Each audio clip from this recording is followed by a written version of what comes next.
Hi and welcome to AFTV. There's going to be a lot of dejected faces and emotions in this fan cam. It was a tough one to take today, a 1-1, and I keep saying it felt like a defeat.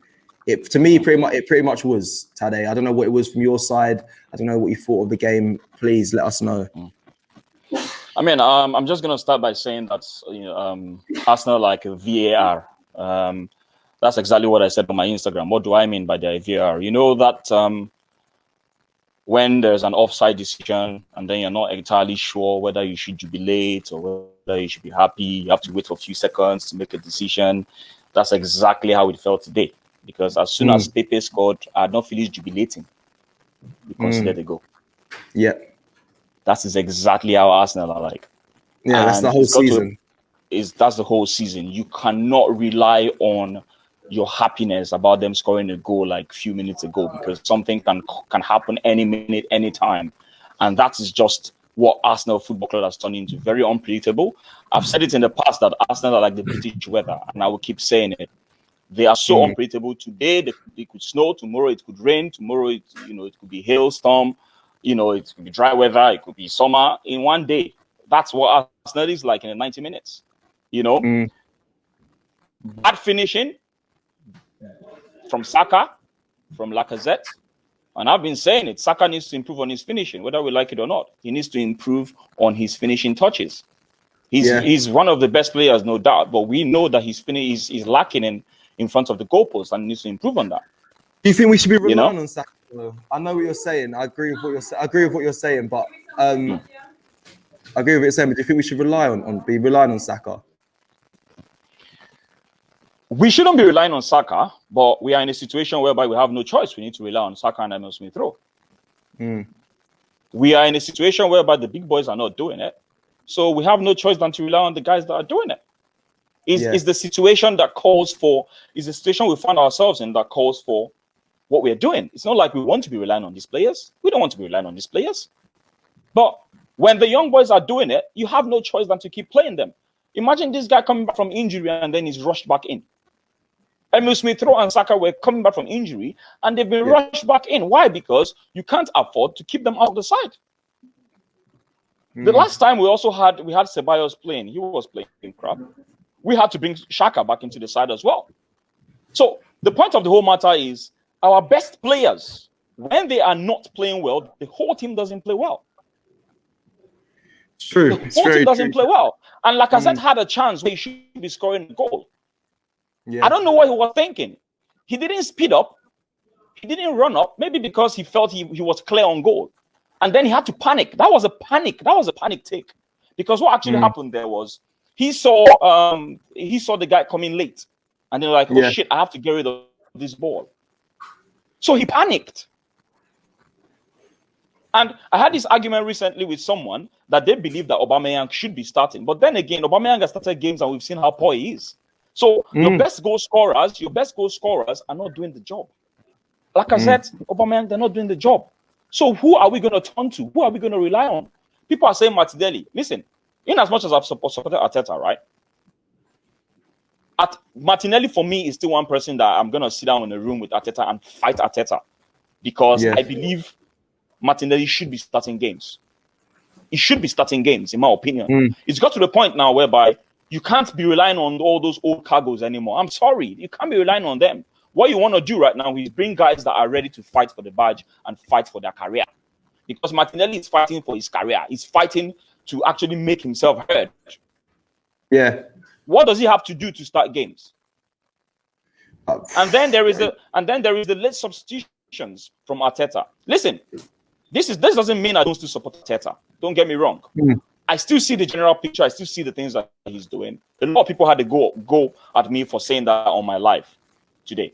But I'm looking at the bigger picture.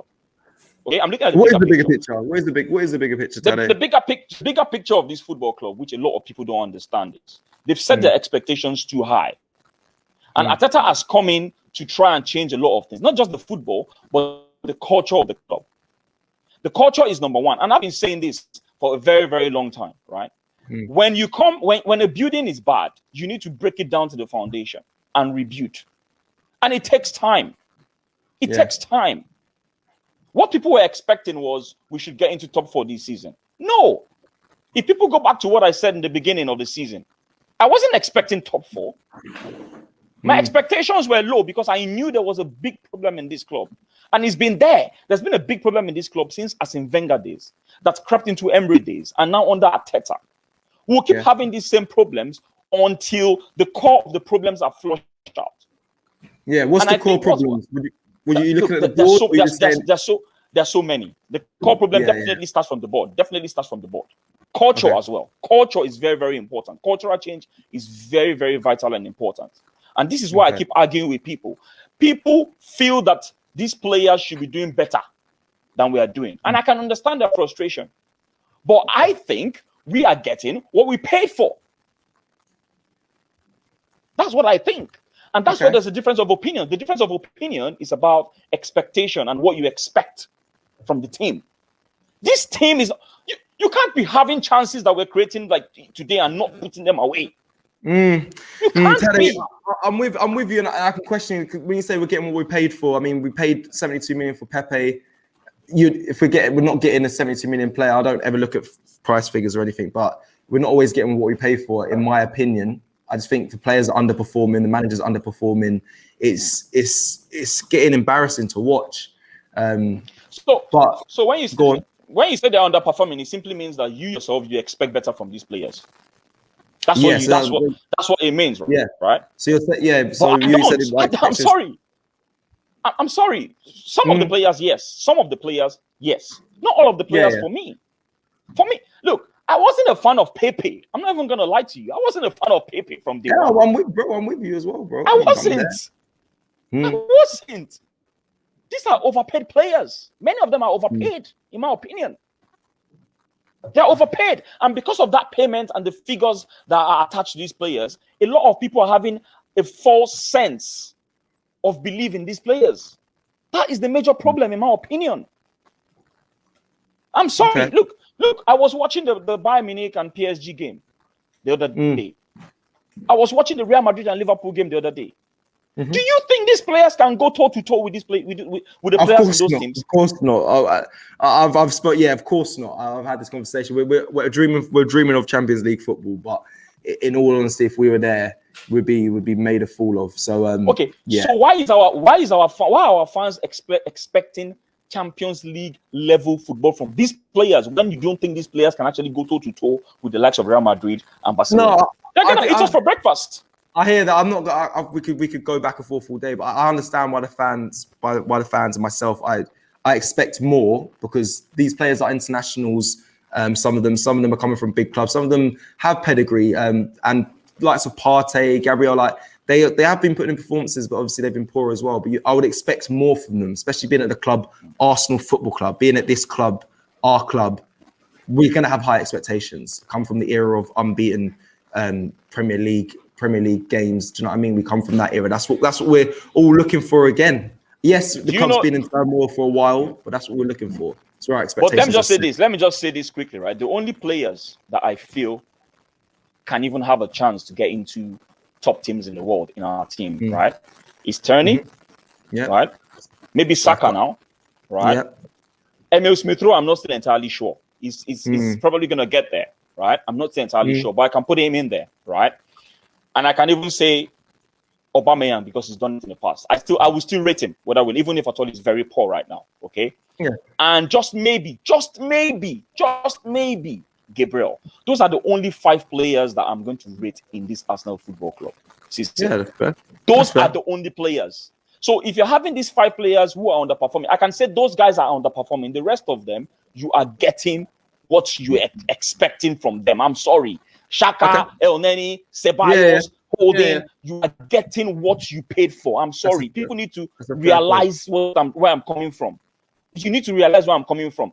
Look at Partey today giving the ball away, right, left, and center. He was very poor today. He was. I'm not saying he's still very good. Okay, I forgot to name Partey. Partey is still someone that will make it definitely in the big leagues. There's no doubt. But his performance today was below par. You understand? Yeah. So generally speaking, I feel that we are getting what we paid for on a general scale. That's all I'm saying. That's fair. Yeah. All right. Thank you. Tade, thank you so much for speaking with us, bro. Pleasure to have you back. Today's show is sponsored by Profit Accumulator, the UK's #1 match betting service. So what is match betting? It's a method that's used by individuals to profit from free bets and incentives offered by bookmakers. And when you sign up to Profit Accumulator, they will walk you through how to do match betting with their easy to follow video guide. So what are you waiting for? Click the link in the description and you can start your Profit Accumulator journey today